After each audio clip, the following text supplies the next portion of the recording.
After my sister passed away, she left me 250 acres of vineyard, 400 cattle, and a vintage Cadillac. Out of nowhere, my daughter, who hasn't spoken to me in 8 years, showed up in high heels and said, "I'm here to help manage everything." But the moment my lawyer walked in with 2 deputies, she slowly stepped back 3 times. You know, sometimes the worst betrayals don't come in hushed whispers, but in a public scream. And for me, that moment arrived at my own sister's funeral, when my daughter, Vanessa, stood before 100 mourners and, with venom in her voice, called me a parasite. She shouted for everyone to hear that I had no right to the vineyard, the cattle, the car, or the nearly $2 million Lydia Monroe had left to me. 8 years earlier, she'd cut me out of her life because I wouldn't fund her husband's doomed business scheme. That day, she just turned her back. But this time, in front of everyone we knew, she tried to erase me completely. I stood there, frozen in shame, but deep down, something fierce began to stir. What came next would make her regret ever underestimating me. I didn't say a single word when she called me a parasite. Not when her voice bounced off the church ceiling, loud enough to make a woman in the front row gasp. Not even when I saw Samuel, our vineyard manager, lower his head in disbelief. I just stood there. Lydia's casket was still at the altar, surrounded by lilies and a photograph of her in her garden hat, laughing, just like she used to when we were kids. Lydia Monroe, owner of 250 acres of vineyard, 400 head of cattle, a vintage Cadillac, and $1.8 million in personal accounts.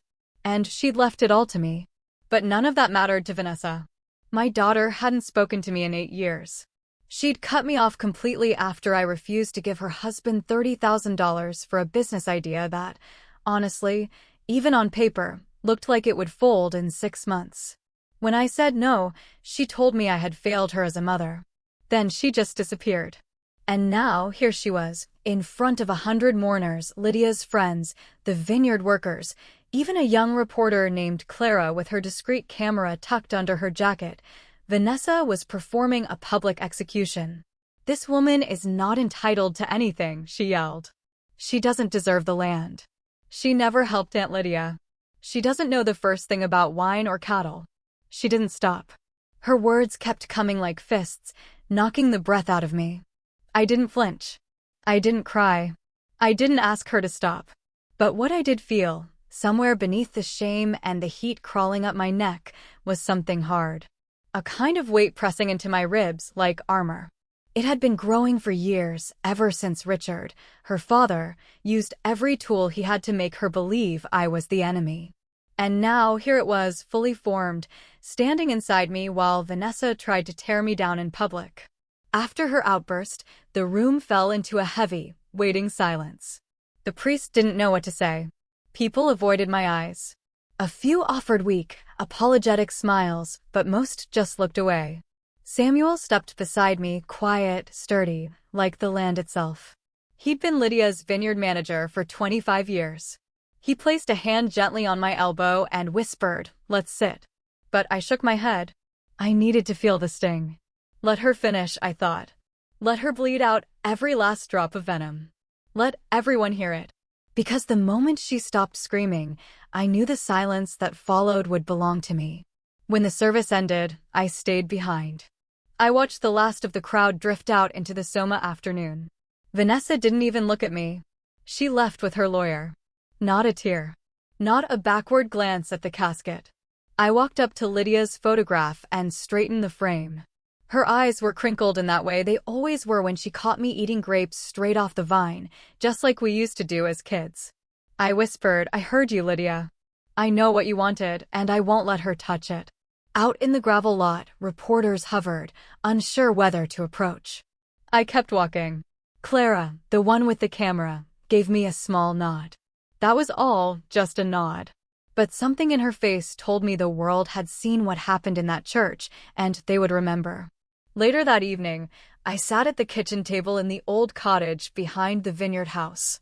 It was the same table Lydia and I used to eat toast at when we were 8 and 10, waiting for the sun to come up so we could run through the vines barefoot. Now it was covered in legal folders. Maxwell Thornton, Lydia's attorney, arrived right at 7. He was calm, almost cold. "Harriet," he said as he opened his briefcase. "I'm here to begin the formal reading of your sister's will. As per her wishes, this process will be conducted privately, in your presence only. No theatrics, no drama." Until he read the final line. "All land, assets, livestock, personal property, and cash holdings are hereby transferred in full to my sister, Harriet Monroe. I entrust her to preserve this land, as I know she carries its roots in her bones." My breath caught. Maxwell handed me a sealed envelope. Lydia's handwriting. I recognized the slant instantly. "I'll read it later," I told him. He nodded. "We have a lot to review in the coming days. But know this, your sister made everything legally airtight. She anticipated resistance." I gave a dry, hollow laugh. "I already felt the first wave crash this morning." Maxwell paused before standing. That was not the last. He left the folder on the table, tipped his hat, and disappeared into the night. I stared down at the paper. It didn't feel like victory. Not yet. But the shaking had stopped, and that meant something. The next morning started with dust and silence. I was already up when Samuel arrived, just past 6.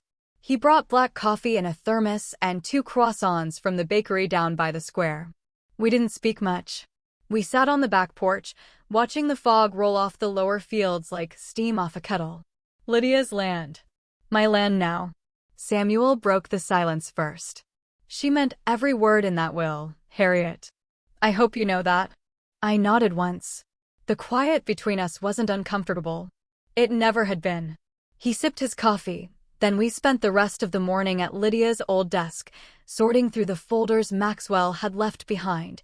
Titles, deeds, insurance policies, names of ranch hands, vendor lists. There was a clarity to the paperwork, a structure.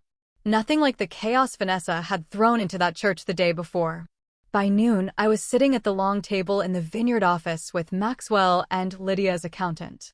"The transfer is complete," Maxwell said. "As of this morning, all holdings are in your name." I signed the final page and closed the folder. He looked at me over the rim of his glasses. "I assume your daughter has not reached out." "Not a word." He gave a tight nod. "Then you should be prepared for the next stage. She won't go quietly." I leaned back in the chair. "I don't expect her to." She did not disappoint. That evening, a courier arrived at the front gate with a packet of legal documents. I opened them alone in the kitchen, standing by the sink. Demand for immediate reconsideration of will execution. Petition to delay asset transfer. Motion to freeze estate distribution pending formal challenge. All of it signed by her attorney. All of it aggressive. Vanessa never was subtle. I picked up the phone and called Maxwell. "She's trying to freeze everything." He didn't hesitate. "I'll file the response before midnight." She has no standing. She wasn't in the original will. No history of support or contribution. Just noise. Still, it lit something in me. That path past the old irrigation shed and down the dirt path Lydia and I used to walk every spring. Back then, we would dream about what the land could become. Back when I thought Vanessa might be part of it one day. That dream was long gone now. The vineyard was mine, and with it came the burden of defending what Lydia had trusted me to carry. The next day, Vanessa arrived in person. She didn't call ahead. She didn't knock. I saw her through the kitchen window, standing at the front steps in black slacks and a wine-colored blazer. Her hair was tied back tight. Her expression was tighter. I opened the door and said nothing. She stepped inside like she owned the air. She looked around with mock disappointment. Still the same curtains. Still smells like wet books and regret. I closed the door behind her. She turned to me. "You think this is over? You think a signature and a letter from a dead woman can erase everything I've done for this family?" I crossed my arms. 8 years, Vanessa. You've been gone 8 years. You never called. Not once. She smiled, slow and bitter. "You think I needed to call? I was out building something real." I let the silence settle. She paced the room like she was presenting to a jury. "My husband and I built something from nothing. We just needed one push. You turned your back on us." I said nothing. So now, she said, you're going to fix that. You're going to sign over half the land. Not all. Just half. That's fair. And the cattle. I know a guy who can take the herd off your hands for a good price. You wouldn't even have to lift a finger. I didn't move. She pulled papers from her bag, then shoved them at me. My voice was calm. No. She blinked. Excuse me? No. Her jaw locked. I gave you a chance to do this the easy way. I stepped forward. You gave me nothing. You walked away. You erased me. And now you're standing in my sister's house asking me to give you what she left behind. I watched her face shift. Not to hurt, not to understanding, but to calculation. She adjusted her tone, softened it. Mom, let's not fight. We can work together. You don't have the background to run this place. I can help.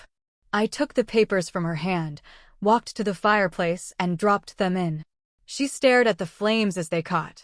Then she turned and walked out the door. No threats, no yelling. But I knew it wasn't over. That woman wasn't my daughter anymore. She was a storm coming, and I was done seeking shelter. 2 days passed before the next move came. I spent those days walking the vineyard with Samuel, reviewing harvest schedules and distribution contracts. There was comfort in the rhythm of it, the hum of bees, the steady pace of boots on soil, the smell of ripe fruit in the August sun. The land was honest, even if the people around it were not. Samuel didn't ask about Vanessa. He didn't have to. We both knew something was brewing. On the third morning, Eleanor Price showed up at my door with a paper bag of peaches and a frown already settling on her face. She had always been like that, direct, sharp, loyal.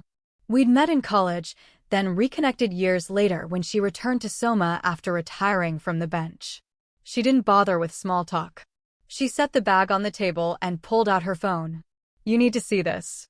She showed me a screenshot, a blog post. It had my name in the headline, Local Retiree Inherits Vineyard, Freezes Out Real Air. My name, Lydia's, Vanessa's, of course. A grainy photo of me outside the courthouse, head down, sunglasses on, the kind of image people use when they want to suggest guilt without evidence. It was slick, just the right mix of half-truths and insinuations. It painted me as greedy. Claimed I manipulated a dying sister. Said I exploited Lydia's mental decline, took advantage of her grief after her husband died, convinced her to change the will. None of it true. All of it intentional. I didn't speak for a while. I read the whole thing top to bottom twice. Then I set the phone down. She wants a war, I said. Eleanor nodded slowly. And she wants to win it in the court of public opinion before the law catches up. Later that afternoon, I found Samuel in the equipment shed, replacing a valve on one of the pressure tanks. I handed him the phone. He read the article without saying a word. When he was done, he handed it back. She's going for your throat. Let her. His eyes held mine. You sure? I was. Because I could see it now. Clear as glass. Vanessa wasn't here for family or memory or even control. She was here for liquidation. She wanted to chop Lydia's life into parcels and sell it to the highest bidder. She wanted the money in her account, the cattle on a truck, the vines under contract to some private equity firm that would replace the soil with synthetic drip lines and squeeze every last drop out of the land until it broke. She didn't care about what was built. She cared about what could be sold. That night, Maxwell came by to drop off the final trust statements. He also brought a copy of the same blog post, printed and highlighted. This came from her husband's marketing firm, he said without emotion. I traced the domain. Of course it did. She hadn't just decided to attack. She had prepared for it. Maxwell tapped his folder. Her attorney has filed another motion. This one requesting an emergency hearing to challenge the will. I'll handle it, but I want you to be ready. I am. The next morning, Vanessa returned. No warning, no knocking. I heard her voice before I saw her. Raised, controlled, performing. I stepped out onto the front porch just in time to hear her talking to one of the ranch hands. I'm sure you're all wondering how long you'll have jobs once my mother cashes out. The man she was speaking to, Jordan, barely 20, looked like he wanted to vanish into the dirt. Vanessa spotted me, her smile spread wide, her eyes cold. Just making sure everyone knows what's coming, she said, climbing the steps without invitation. I blocked the doorway. You've said enough. She tilted her head. The community deserves the truth. You don't care about this community. You don't even live here. She stepped back and gestured toward the vines. And yet I was born on this land. You raised me here. That should mean something. It did. Once. She studied me, saw the steel under the quiet. Then she dropped the next blow. I've met with investors. 2 serious offers on the table already. We can both walk away from this with what we want. I said nothing. She leaned in. You keep the house and a little land. I take the rest. It's a win. You don't want the headache of running this place. I kept my voice steady. You think money is the goal? It never was. She scoffed. Then what is this? Pride? Spite? No. Legacy. She turned and walked away. Not defeated, just retreating, regrouping. That afternoon, Maxwell called again. Her legal team had submitted documents questioning my mental fitness, claimed I was under emotional duress, argued that I was too old, too detached from the land, too erratic to be trusted with the estate. They attached statements, none from people who actually knew me, just thin affidavits from paid experts and distant cousins I hadn't spoken to in 20 years. Still, the intent was clear. Vanessa wasn't trying to win in court. She was trying to overwhelm, smear, drown me in papers and headlines and public whispers. She thought I'd fold. She didn't know me at all. I spent the evening rereading Lydia's letter. The ink was dark, the handwriting steady. Lydia had always been exacting. Her words were measured, deliberate. She wrote that I had always known how to wait, how to endure, that I understood the value of patience, of timing, of precision. That was the difference between Vanessa and me. Vanessa shouted. I listened. Vanessa grabbed. I watched. She stormed. I endured. But not forever. I folded the letter, set it in the drawer, and turned off the light. The next phase wouldn't be about defense. It would be about exposure. Let her keep talking. I had something else. Truth and proof and a plan. I met Eleanor at the old cafe across from the courthouse. She chose the corner table, back to the window, eyes on the door. Years of being a judge had made her alert in quiet ways. She wore no makeup. Her silver hair pulled into a knot. Her hands were steady as she poured sugar into her tea. She didn't ask how I was doing. She just waited. I laid the folder on the table. It was light, thin, but it felt like granite between my hands. She opened it. Photos, emails, a transcript of a phone call. Samuel had helped gather it all with quiet precision. He still had connections from the years he spent as vineyard manager under Lydia. Vanessa had underestimated how many people were still loyal to this land. Eleanor scanned the documents in silence. She placed a finger on one of the emails, tapping it once. This is enough to ruin her in court. She didn't mean it as a threat, just a fact. Vanessa had been working with a commercial developer based in Nevada. They had been in talks to parcel the vineyard into private estates and winery resorts. The emails revealed her intention to dissolve the foundation Lydia had set up, to remove the farmhands, bulldoze the cottages. None of this had been discussed with me. It wasn't just disrespect. It was premeditated. Eleanor closed the folder. Her voice was low and even. You said you didn't want to fight her through the courts. I don't. Then use the court of truth. I nodded. Later that day, I met with Clara Whitmore, the local journalist who had filmed the incident at the funeral. She hadn't run the footage yet. She said she was waiting for the right moment. I told her it was time. I handed her the folder. Her eyes widened as she flipped through the contents. She asked for a quiet room and a few hours. I gave her both. By sunset, she had assembled a report. She showed me the first cut. No music, no edits, just truth layered with more truth. Vanessa yelling at the funeral. The footage zooming in on faces turning away.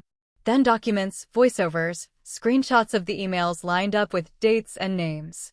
A clear path from her arrival to her intentions to sell. It was clean, harsh, honest. I asked her to hold it for one more day. I had my own work to do. That night, I unlocked the small safe Lydia kept in her office. The combination was the same one she used for everything: birth year, graduation year, wedding date. Inside was a stack of letters and a digital recorder. I charged the device and played the most recent file. Lydia's voice filled the room. She spoke slowly, carefully, like she was afraid of running out of time. She talked about Vanessa, about her charm, her manipulation, how she had once believed Vanessa would carry the family's legacy until she learned otherwise. Lydia spoke of betrayal, of disappointment, of how Vanessa had pressured her to change the will, how she had cried when Lydia refused, and how Vanessa in response had disappeared for 3 years. She closed the message with a sentence that pierced my chest. "I'm leaving it all to you, not because you want it, but because you won't sell it." I saved the recording and made 3 backup copies. The next morning, I invited Maya to walk the fields with me. She had been quiet the past few days, keeping her distance. I didn't blame her. This wasn't her fight. She had come here to learn about winemaking, not get caught in a family war. We walked the rows in silence. The grapes were nearly ready, full, firm, sweet. "Finally," she said, "I saw the blog post." I didn't believe a word of it. I thanked her. I told her about Lydia's message, about the video Clara had built, about the town hall meeting happening in 2 days. Her eyes lit with something like hope. "You're going to show it?" "Yes." The hall was already reserved. Lydia had booked it months before for the annual Vineyard Appreciation Night. Vanessa thought it was cancelled, but I kept the reservation. Now it would be used for something else. The next 48 hours moved fast. Clara polished the final report. Maxwell reviewed it for liability. Samuel called in 3 former managers who had worked under Vanessa's husband and had been burned when his business folded. Eleanor prepared a written statement in case the meeting got out of hand. I didn't sleep, not because of fear, but because of clarity. I finally understood what Lydia had known, that silence protects no one. That dignity without action is just surrender dressed up to look noble. The night of the meeting, I arrived early. I wore dark jeans, a clean white shirt, and Lydia's vineyard hat. People filled the seats quickly. Workers, neighbors, former staff. A few reporters, even the mayor showed up. Vanessa walked in 20 minutes late, her heels loud against the floor. She took a seat in the front, crossed her legs, and smirked. She thought this was another attempt at public sympathy. She didn't know the screen behind her would show her own emails. The lights dimmed. Clara stood and introduced the report. She didn't embellish, just stated the facts. The video began. You could hear a pin drop. No one moved. When it ended, the room sat in stunned silence, then murmurs, then voices. Samuel stood and spoke, then Eleanor, then a field worker who had been with the vineyard 21 years. They spoke of integrity, of trust, of what Lydia had built. Vanessa stood, red-faced. She tried to shout over the noise, but no one was listening anymore. I walked to the microphone. I looked out over the room, then I looked at her. You came here for money. I came back for memory. She opened her mouth, but there was nothing left to say. The meeting ended with a vote, a symbolic one, support for Harriet Monroe as sole steward of Lydia's estate. Every hand went up, even Myers. Vanessa walked out alone, and this time, no one followed. The fallout began before the chairs were folded. By the time I returned home from the town hall meeting, Clara's report had already been clipped into short segments and shared across every corner of Sonoma County. The clip of Vanessa's voice screaming at the funeral. The email showing her agreement to bulldoze the barn.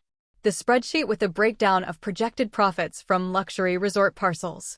It was all over social media. I didn't post a word myself. I didn't have to. The town did it for me. At sunrise, Samuel texted me 2 words. It started. By noon, the wine co-op pulled Vanessa's name from their board. By evening, one of the 2 investors she had mentioned in our last confrontation sent a letter to my attorney, requesting formal withdrawal from all discussions regarding vineyard development. The silence coming from her side was telling. For the first time since Lydia passed, the pressure shifted. It wasn't just mine to carry anymore. The community had seen. They had heard. And whether they supported me out of respect, guilt, or clarity, it no longer mattered. The line had been drawn. Eleanor came by the next day with a folder in her hand and a set to her jaw that I recognized from the courtroom. She sat down at the table and opened the folder. "I need you to see this," she said. It was a copy of a contract Vanessa had drafted but never filed. A sale agreement.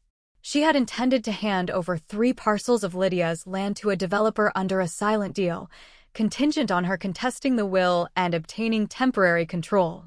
She would not have succeeded, but she had tried, and in writing. The deal had fallen apart the moment Clara's footage aired, but the document remained. It was enough. Eleanor met my eyes. "I've already submitted it to the local land commission. If she tries again through another name, they'll flag it." I closed the folder. It was all beginning to settle. I should have felt relief, but there was still one part left. Vanessa hadn't left town. She hadn't apologized. She hadn't responded to the footage, the meeting, the backlash. She had gone quiet, and that, more than anything, meant she was planning something. That evening, I walked through the vineyard with Maya. She hadn't said much after the meeting, but I could tell something had shifted in her, too. We walked past the oldest section, where Lydia's favorite rose still produced small, sweet fruit that reminded us both of summers long gone. Maya paused and looked at me. "I've never seen a room turn like that before. You didn't raise your voice. You just told the truth." I nodded. Lydia used to say, "A lie makes noise. Truth does not need to." She smiled and walked ahead, but I stayed back. There was something I needed to do before the sunset. I returned to the house and opened Lydia's safe again. There was one letter I had not touched yet. It was addressed to the foundation board, dated 3 weeks before her death. In it, she stated clearly that under no circumstances was Vanessa to be included in any decision-making capacity related to the land, the foundation, or the business operations. She had written it as a precaution. Now it would become a tool. Maxwell reviewed it that evening and nodded once. "This makes it airtight. She has no path forward now, not legally, not reputationally." The next morning, I drove into town for errands. People looked at me differently, not with pity or curiosity anymore, but with something else, recognition.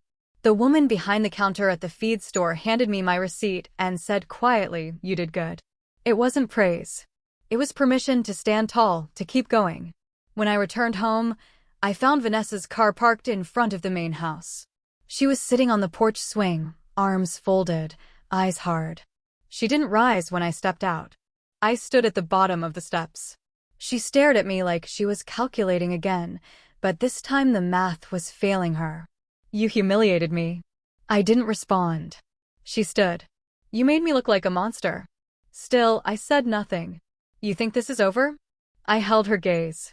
She blinked first. I could see it. The crack.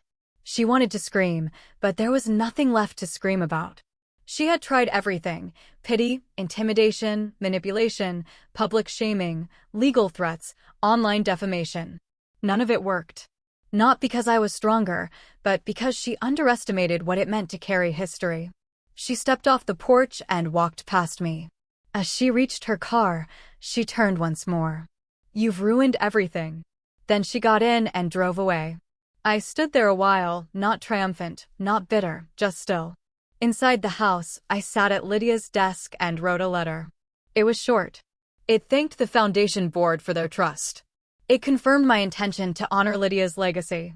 It enclosed a copy of her final letter and stated that I would be moving forward with her vision in full.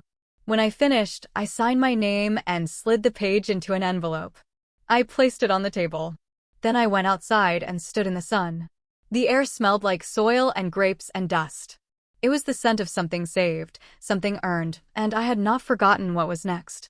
Vanessa had been stripped of her masks. Now it was time to face the legal consequences of what she tried to do. But that would begin tomorrow. Tonight, I would rest and listen to the vineyard breathing. Because the land, unlike people, never lies. It simply waits to be protected.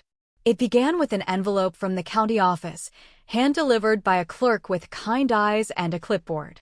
She didn't stay long, just handed it to me, asked me to sign, and gave a short nod before returning to her vehicle. The envelope contained a formal notice of investigation. The county had launched an internal audit after receiving a report from an anonymous source. The contents of the report included documents Eleanor had flagged, combined with footage from Clara's piece. It didn't mention Vanessa's name directly, but the timeline, email headers, and contract references made it unmistakably clear they were coming for her.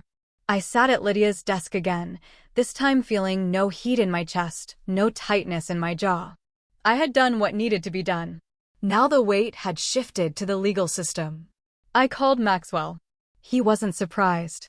They'll ask for your cooperation, not just as the inheritor, but as a witness to the intent. I told him I was ready. He told me to get everything organized. That afternoon, I gathered all the original files, emails, copies of the draft contract, Lydia's final voice recording, the letter to the foundation board. Everything was sorted into folders labeled with sticky notes and clipped in sets of 3. By the time Eleanor arrived, the table looked like a courtroom exhibit. She reviewed everything in silence. When she was finished, she leaned back, sighed, and said one word, solid. Then she picked up her pen and added a few annotations of her own. Meanwhile, word had spread. It wasn't just the vineyard community anymore. People from nearby towns started calling the office, asking if it was true, whether Lydia's land had been at risk, whether Vanessa had really tried to sell to developers from out of state. Clara's news piece, once a local scandal, had gone regional, then national. It hit the right vein: family betrayal, old land, money, inheritance, the classic American powder keg. By the third day, a second envelope arrived.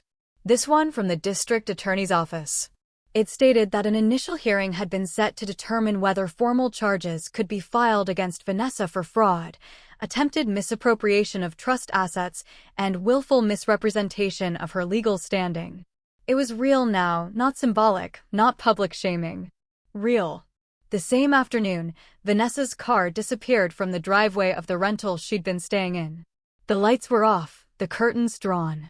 No one had seen her leave. I knew she hadn't gone far. Vanessa never ran. She hid, then struck when she thought everyone had exhaled. But this time, the window was closed. Maxwell called me in for a deposition.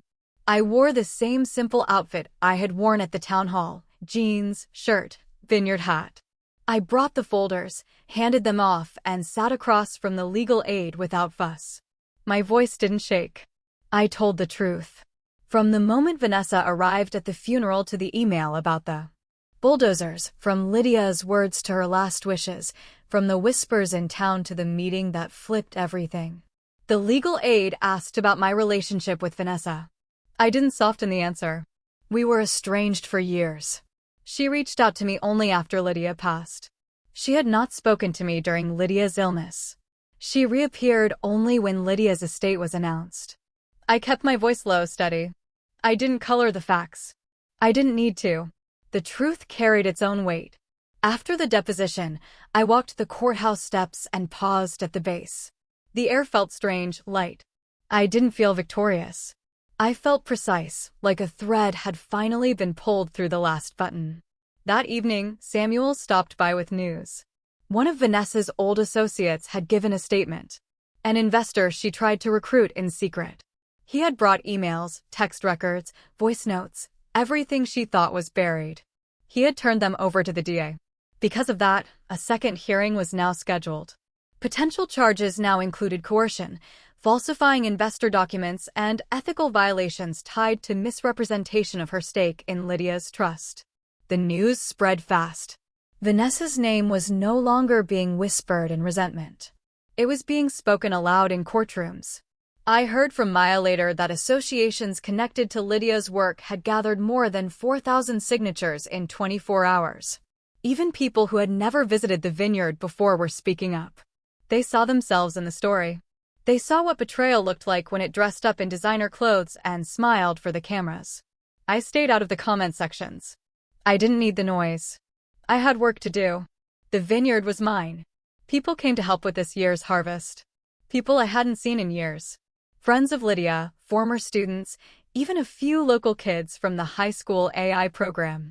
They didn't come for headlines. They came because they knew this land deserved to survive beyond the scandal. I worked beside them. I didn't speak about Vanessa. Not anymore. Let the courts handle what I had already exposed. That night, I received one final letter. It came from Vanessa's lawyer. A quiet withdrawal of all claims. No apology, no explanation, just 2 pages of cold legal language stating that she would not pursue any rights or privileges under Lydia's estate. I read it 3 times. Then I placed it beside Lydia's last letter. The contrast said more than any courtroom could. I went to bed early that night, not because I was tired, but because for the first time in months, my sleep would not be interrupted by doubt. And outside, the vineyard stood quiet, still mine, still untouched, still enough. It was just past 6 in the evening when I saw the old white sedan roll into the gravel lot. I had been pruning the edge vines near the south fence, gloves damp with sap and dirt. The light was turning golden, that quiet stretch before dusk when the vines looked like rows of lit candles. I heard the door close, not slammed, but not gentle either. She stood at the edge of the field like she didn't quite know how to move forward. Her hair was pinned up too tightly. Her face looked drawn, the cheekbones sharper than I remembered. The suit she wore had clearly been pressed that morning, but the shoulders hung stiff, like she'd worn it all day with the weight of something heavy in the pockets. Vanessa didn't speak first. She just waited. I peeled off my gloves, tucked them into my back pocket, and stepped through the rows until I was standing 10 feet from her. The silence between us wasn't fragile. It was dense. She looked me in the eye, so I nodded once. A signal, not of welcome, not of forgiveness, just recognition. She followed me to the back porch. I didn't invite her inside. We sat outside, 2 chairs facing west toward the hills. The air smelled like lavender and dust. I poured us each a glass of water and waited. Vanessa finally spoke. She said she had seen the letter, the official withdrawal. I said I had too. She said she wasn't there to ask for anything. No appeals, no claims, no dramatic last requests. I nodded again. Then she sat quietly for a moment, fingers wrapped tightly around the glass, and said she never planned on it getting this far.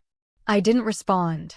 She said she just wanted a piece of something, a part of Lydia, a part of a legacy that she thought she deserved, at least that much. I looked at her, calm, even. I told her legacy isn't given because you show up after the soil's been tilled and claim you had a seed in the ground. She turned her face away, but I didn't soften. I told her she didn't come to the hospital when Lydia was ill, didn't call once. Didn't send flowers or a card, not even a 2-line message. I reminded her that Lydia left the ranch to me, not because I asked, but because I stayed. Because I watered vines through drought, mended fences in winter, and held her hand when her mind started slipping and she forgot which day it was. Vanessa clenched her jaw, but she didn't interrupt. I said Lydia knew who had roots here, and she made her choice with clarity. She asked then what I wanted from her. It wasn't a question, not really, more like an admission, a laying down of the last weapon. I told her I didn't want anything. I didn't need her apology. I didn't need her to confess or to cry or to prove she was sorry. What I needed was silence. What I needed was distance. What I needed was for the story to end. Vanessa sat very still. I reminded her that what she did wasn't just betrayal. It was theft, attempted erasure, and public humiliation. I reminded her that she stood in a church and called her mother a parasite. I told her she wasn't a victim of a mistake. She was the architect of it. The sun dipped lower, casting shadows across her hands. Her fingers tightened around the glass. She said she had nothing now. No house, no friends left. Her husband was gone. Her job suspended, her name stained. She said she was hollowed out. I said that sometimes being emptied is the first step to becoming someone new. She let out a sound that wasn't quite a laugh, more like breath catching on old wounds. Then she asked, "Why not fight harder to save us?" I turned my eyes toward the vineyard. "Because you lit the fire," I said, and I was done running into burning buildings for people who locked the door from the inside. Vanessa didn't argue. She sat there quietly. Her shoulders slumped now, the sharpness gone. Just a woman with nothing left but whatever came next. I stood up. She didn't.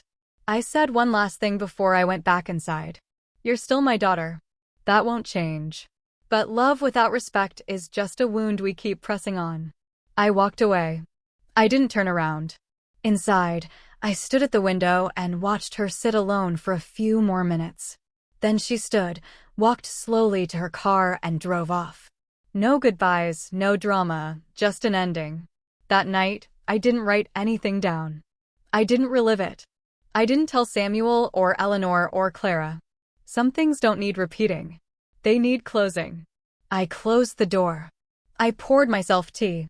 I sat in the quiet of the old cottage and watched the last rays of light fall over the land Lydia left in my hands.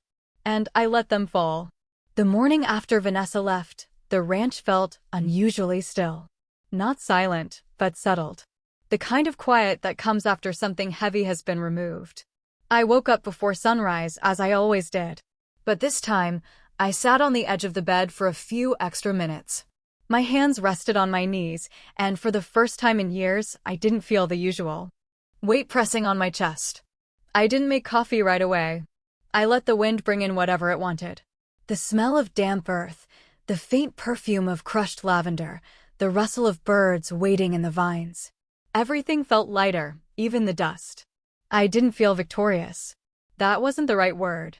There had been no celebration, no slamming of doors, no applause. What I felt was closer to clean, like I had taken a deep breath after years of holding it, like I had stepped out of something dark and into air. I ate breakfast on the back porch, just toast and eggs. I didn't want much. The wind had picked up a little, and the leaves danced across the wooden deck in swirls. The old dog, Clovis, came and rested his chin on my knee. I scratched behind his ear. Neither of us needed to speak. I knew the days ahead would not be simple. The wound between Vanessa and me hadn't disappeared. It had simply been cauterized. It would scar, but it would no longer fester. That was enough for now. I spent the morning walking the property. It was something Lydia used to do. She called it touching base with the land. I followed her old paths down by the orchard, through the low fields, past the shed where we used to store rainwater. I let my fingers brush over the wild herbs that had crept up along the fences. I stood at the edge of the vineyard and watched the rows of vines, some thick and ancient, some newly planted just a year ago. I thought about how long it had taken for them to grow, to take root, to bear fruit. There was something deeply honest about their process. They didn't rush. They didn't complain. They simply did what they were made to do season after season. I walked past the barn and into the cattle pens. The calves were restless that morning. A few of them kicked up dirt and snorted at each other. I tossed some hay into their trough and leaned on the gate for a while. I watched them settle the way they always did. It reminded me that life continues, no matter how dramatic the day before might have been. Around noon, I went back inside and opened the big ledger in the kitchen. Lydia's handwriting filled the first half. My own filled the second. There were still bills to pay, accounts to balance, deliveries to confirm. The life of the land didn't pause for personal battles. It demanded attention, and I gave it. But between the numbers, I paused to think, not about Vanessa, not even about what had happened. I thought about what would come next. The ranch had always belonged to Lydia, and now it belonged to me. But soon it would need to belong to someone else, not just legally, but in spirit. Someone who would love it the way we did, not out of obligation, but out of reverence. I made a call to Eleanor that afternoon.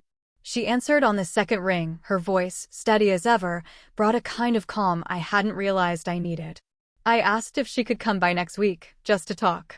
She said she'd bring tea and ginger scones. Later that evening, I pulled out the wooden box from the top shelf of my closet. Inside were old photographs, notes Lydia had written me over the years, and a few pieces of jewelry I hadn't worn in decades. I sifted through them slowly, holding each one like a fragment of something I hadn't finished understanding. One photograph stopped me. It was Lydia and me, leaning against the porch railing, wine glasses in hand, both of us mid-laughter. I must have been in my late 40s. She had just turned 60. I remembered that day. The sun had been relentless. We were covered in dust, hair pulled back, boots muddy, but we laughed like we had discovered something ancient and joyful. That photo reminded me of who we were before the bruises and the bitterness. Before Vanessa and the silence and the accusations. It reminded me that joy had lived here once, unshaken, wild, and free. That night, I lit a candle in the kitchen, Not for ritual, just for light. I left the windows open, let the wind move through the house. I wrote in my notebook, something I hadn't done in months. I wrote about the weight of silence, the sharpness of memory, the ache of motherhood. I wrote that forgiveness is not the same as forgetting, that it does not come wrapped in warmth or tied with ribbons. It arrives slowly, dragging its feet, asking nothing except that we be willing to stop feeding the fire. I didn't write Vanessa's name. I didn't need to. Some things are better left between the lines.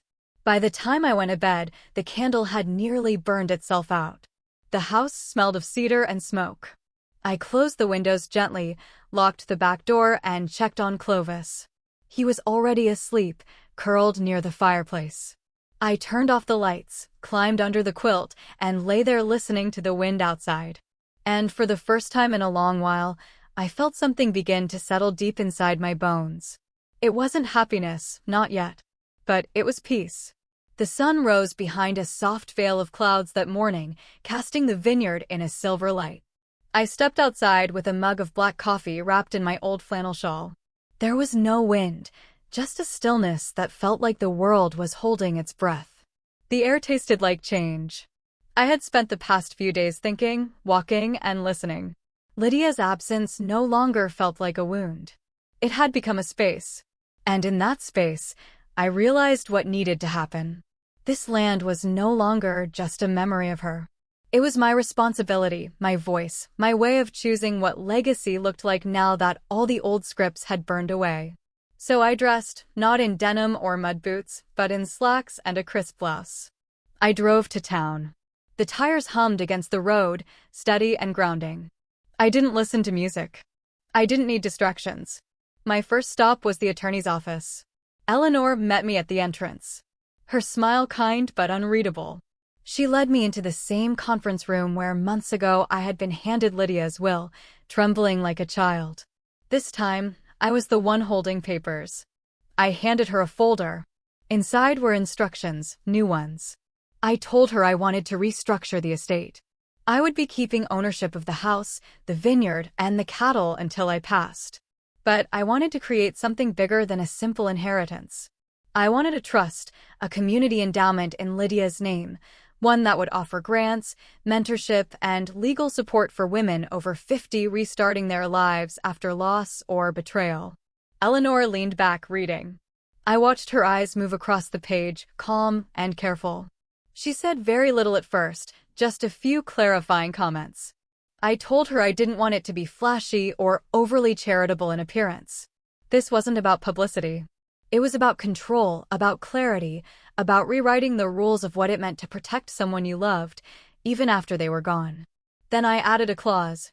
Vanessa would receive nothing. Not because I was angry, but because I was finally done negotiating my worth. When Eleanor nodded and promised to begin drafting the documents, I thanked her. I didn't smile. I didn't cry.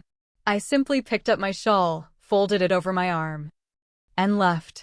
Next, I visited the vineyard office. I called a staff meeting. Small team, just 7 people. Some had worked with Lydia for over 2 decades. Others were newer, still finding their rhythm.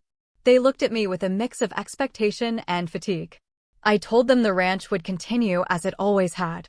No one was losing their job, no abrupt changes. But I would be introducing a new line of business, a community initiative offering weekend training programs on sustainable agriculture and wine production for women over 50 looking to rebuild careers. Some faces lit up, others looked confused. I handed out outlines, left space for questions they didn't voice, and ended the meeting. After that, I returned home. I moved through the house with purpose. I started with the guest bedroom, took out the floral bedding Vanessa had once chosen when she used to visit, packed it in a box, replaced it with Lydia's quilt. I changed out the frames in the hallway, removed the wedding photo of Vanessa and Todd, put up pictures of harvest days, Lydia beaming behind rows of grape crates. I walked into my office, opened the bottom drawer, and pulled out the old tin box, the one filled with letters from Vanessa. I reread a few, some full of affection, some filled with bitterness. Then I put them all in a manila envelope, sealed it, and wrote her name across the front. I didn't throw it away. I placed it on the top shelf of the closet, out of reach, but not erased. The next day, I began making calls. One to Alma Vasquez, a woman I had met once through Lydia, widowed at 58, left with debt, a collapsed roof, and no pension. Alma had since built a tiny jam business that now sold at local farmers' markets across 3 counties. I invited her for lunch. Another call to Jeanette Waller, a former high school teacher who had been ousted quietly after a divorce scandal. She had experience in adult education. I asked if she'd be interested in designing workshops for the ranch's training weekends. By the end of the week, I had 6 women lined up for the first evening. I sat on the front porch with a glass of Lydia's Merlot. The sky burned gold behind the hills. I watched the vines bend slightly in the wind, whispering among themselves like women trading secrets after a long day.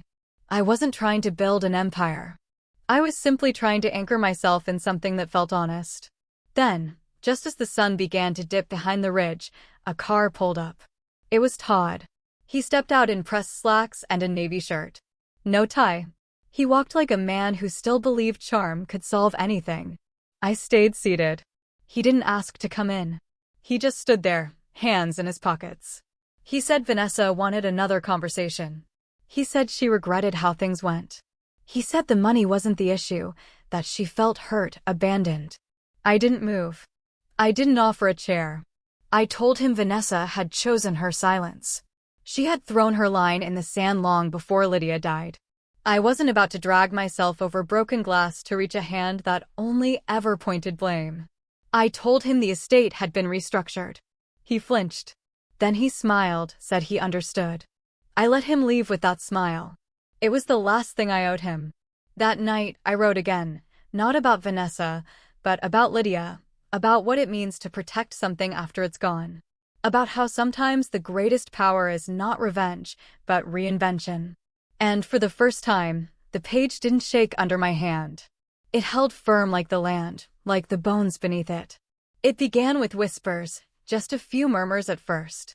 A woman from the next county over stopped me at the farmer's market. Said she had seen a flyer about the vineyard workshops. Said she had always wanted to learn how to graft vines, but thought she was too old. Then another woman, this one younger, told me she'd heard about Lydia Monroe's ranch being used for some kind of secret training camp. I smiled, kept walking, but inside I felt the current shifting.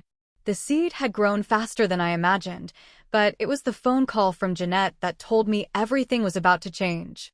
She said a woman named Trisha Barnes had shown up to the info session. Said she was referred by someone named Vanessa. Said Vanessa was now calling herself a consultant. Said she was taking credit for the entire program. I remember sitting very still as Jeanette told me that. I didn't raise my voice. I didn't say Vanessa's name aloud. I only asked Jeanette to forward me the materials, the flyers, the emails, and there it was, my daughter's name stamped across the bottom of a glossy trifold brochure, Vanessa Monroe, Strategic Community Development Advisor. She had rewritten herself into the story again, but this time she wasn't trying to rewrite me. She was trying to stand in front of the thing I had built. I didn't call her. Instead, I met with Eleanor. She didn't say, "I told you so." She didn't raise an eyebrow. She simply listened, took notes, pulled out a thick folder I hadn't seen before. Inside were records, copies of the flyers, email threads from participants, social media screenshots, proof that Vanessa had misrepresented herself as a co-founder of the Monroe Women's Trust, that she had taken funds from at least 4 attendees for early access mentorship sessions. Eleanor said just one word, fraud. Then she asked what I wanted to do, and I told her. 2 days later, Eleanor sent a cease and desist letter to Vanessa's attorney. 2 days after that, we filed a formal complaint with the state. The workshop funds were frozen. A temporary injunction was placed on Vanessa's consulting activities using our name. And, just like that, the mirror cracked. I heard about it first from Todd. He showed up again, this time looking nothing like his polished self. Eyes bloodshot, tie gone, shirt wrinkled. He didn't ask to come inside. Just stood there on the porch and mumbled that things had gotten complicated. Said Vanessa was spiraling. Said she was blaming me for everything. I told him to leave again, but before he turned away, I said one last thing. Tell her I'm done protecting her from the truth." He didn't answer. Just turned and walked back to the car, slower than before. Within the week, word spread. Local business owners who had supported the workshops began distancing themselves from Vanessa. A small expose ran in the regional paper detailing how she had leveraged the Monroe name for personal gain. Jeanette told me a few women withdrew from future sessions, afraid of being associated with scandal. I could have been angry, but I wasn't. I was tired. Not the kind of tired that sleep fixes, the kind that comes from holding too many stories that never got told. So, I told mine. With Eleanor's help, we published a short open letter. It was printed in the Sunday paper. No drama, no accusations, just the truth. I shared how the ranch came into my hands, how Lydia had left it to me, not just as property, but as a reminder of who I used to be. I talked about what the trust was meant to do. I explained how it would continue with or without the approval of those who once shared my blood. The following Sunday, I held the first harvest day for the community. 32 women showed up. We walked the rows together, laughed, pulled grapes with sticky fingers, ate sandwiches under the oaks. Some cried, most smiled. That night, I sat in the same porch chair as always, watching the horizon. The sky was heavy with stars. The air smelled like ripe earth and wine. Then I heard footsteps. Not the nervous shuffle of Todd, not the careful click of Eleanor's heels, but a slow, steady walk. I knew it before I turned my head. Vanessa. She stood at the base of the steps, pale hair pulled back, not in silk or pearls, but in jeans and a wrinkled t-shirt. She didn't speak at first. I didn't ask her to. She finally said she hadn't expected things to go that far, that she only wanted to feel useful again, that she didn't know how to ask me for help without making it about herself. I listened. Then I told her this wasn't about usefulness or forgiveness. It was about boundaries. I told her I wished her healing, but not in my house, not on my land, not in my name. She nodded once, eyes wet, but she didn't beg, didn't plead. She turned and walked away. And for the first time in years, I didn't watch her leave with a broken heart. I watched her leave with peace. That night, I opened Lydia's old journal. I wrote one final line beneath her last entry. We come from the earth. We return to it, but in between, we must learn to root ourselves in truth. And I slept without dreams. The vines were coming back to life again after months of repair, replanting, and cautious tending. The vineyard looked less like a wound and more like a body healing. The branches stretched toward the light with a kind of quiet confidence. Some mornings I stood on the back patio with my coffee and just watched the fog rise over the fields. The peace was almost unsettling, but I welcomed it. There was no ceremony when I stepped fully into the role of running the trust. It wasn't marked by any headline or plaque. It was the kind of transition that happened in quiet gestures. A woman in her 60s dropping off a letter asking to volunteer. A high school girl asking if we accepted applications for mentorship. A retired professor emailing with interest in teaching workshops about self-reliance and land stewardship. It all came in slowly, gently, like rain you didn't notice until the ground softened beneath your feet. Jeanette became my right hand without either of us saying so. She stopped calling me Miss Monroe, just you and we now. We redesigned the course offerings, added a monthly open circle for women to share their stories, removed long intake forms, replaced them with conversation. One Tuesday afternoon, Jeanette brought me a wrapped box. Inside was a simple wooden sign carved with the name we'd spoken aloud only once before, the Lydia Monroe Women's Circle. I didn't cry, but I felt something loosen in my chest. A tension I hadn't known I was still carrying. We mounted the sign by the barn entrance. No announcement, no ribbon, just there, waiting. By late April, the ranch was no longer just mine. It had taken on a rhythm again. People showed up on Saturdays with pie or jam or folding chairs. They left with cuttings, advice, or sometimes just a warm hand on their shoulder. No one asked who owned what. No one asked about Vanessa. I stopped offering answers. The Cadillac sat under the carport, still in mint condition. Some days I thought about selling it. Other days I imagined restoring it fully, repainting it in Lydia's favorite shade of hunter green. But most of the time I just left it there, a relic, a reminder. Eleanor still visited, though less frequently. She had taken on more pro bono work after everything went public. Said helping women reclaim their assets had become more than a legal cause. Said it was personal now.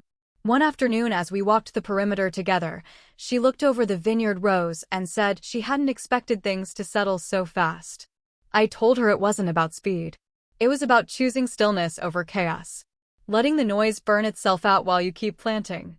She nodded and we walked in silence for a while.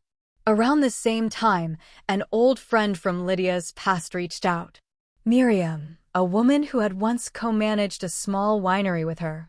She sent a letter saying she had been following the news, said she had a parcel of land in Mendocino that she no longer needed. Asked if I would take a look, said she'd rather pass it on to someone with calloused hands than another faceless development company. I took the train up. Miriam was in her 80s now, sharp eyes, no-nonsense voice.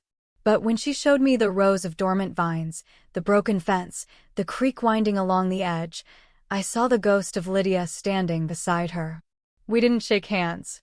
She just handed me a folder with the deed and said, "Make something honest out of it." By the end of that month, the trust had its first satellite site. Smaller, harsher soil, but real work. News didn't travel far, but in our corner of the world, it was enough. A few women from the original group volunteered to help restore it. Jeanette coordinated the early logistics. I drove back and forth twice a week, wearing gloves that Lydia once used. I didn't talk much during those drives, just breathed. In those moments, I didn't feel like someone who had been betrayed or left or erased. I felt like someone who had planted herself again. Evenings on the main ranch grew quieter. The volunteers would leave. Jeanette would head home.